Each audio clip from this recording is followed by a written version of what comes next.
पश्चिम बंगाल विधानसभा के लिए दूसरे और अंतिम चरण की वोटिंग जारी है। हंगामे और हमलों के बीच वोटर्स अपने मताधिकार का इस्तेमाल कर रहे हैं। सुबह 5:30 बजे से ही लोग बूथों पर पहुंचने लगे थे। ज्यादातर बूथों पर महिलाओं की लंबी लाइन दिखी और यही महिलाएं मुख्यमंत्री ममता बनर्जी की ताकत भी रही हैं और इन्हीं पर इस बार पीएम मोदी ने भी फोकस किया है। आज मतदान के दौरान कहां-कहां बवाल हुआ, कहां-कहां बीजेपी नेता पर जानलेवा हमले हुए, आपको बताएंगे। दिन भर वोटिंग के दौरान क्या-क्या हुआ, पूरा हाल जानते हैं।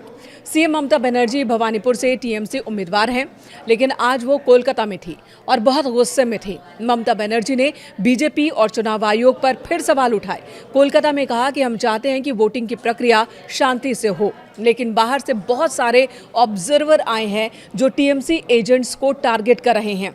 सीएम ने यह भी कहा कि कल रात सीआरपीएफ ने बिना पुलिस के 70 नंबर वार्ड के पार्षद के घर पर हमला किया।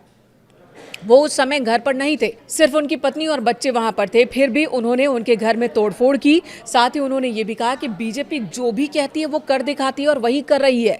जरा आसपास देखिए, हमारे सारे पोस्टर्स हटा दिए गए हैं। क्या चुनाव ऐसे होते हैं? ममता बनर्जी ने सवाल खड़े किए।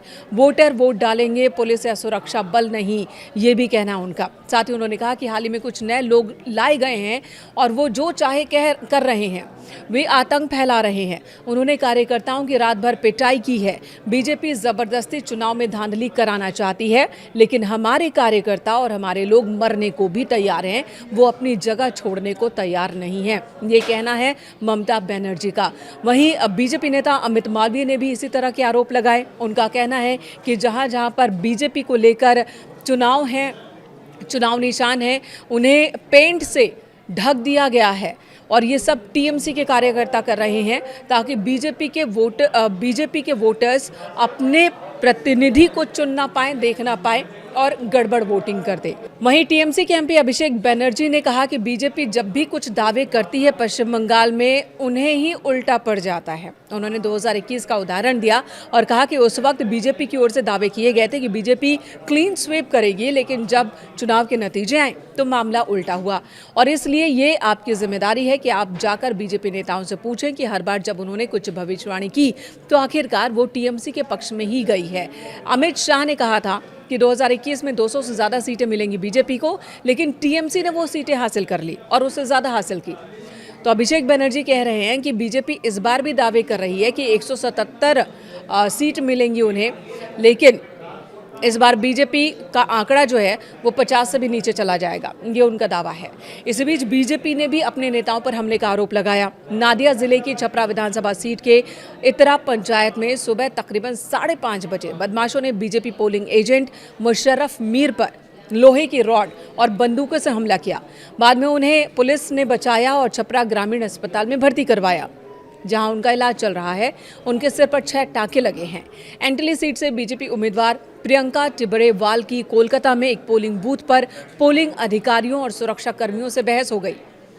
यहां पर बीजेपी के पोलिंग एजेंट को बूथ का साइज छोटा होने की वजह से बाहर कर दिया गया था। टीएमसी के चुनाव एजेंट भी बहस करने लगे, जिसके बाद दोनों को ही बाहर निकाल दिया गया।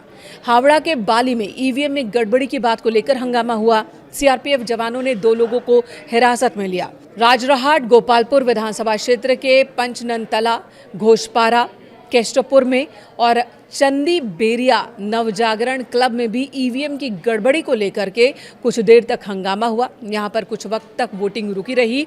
ईवीएम ठीक होने के बाद ही इन बूथ्स पर वोटिंग की शुरुआत हुई।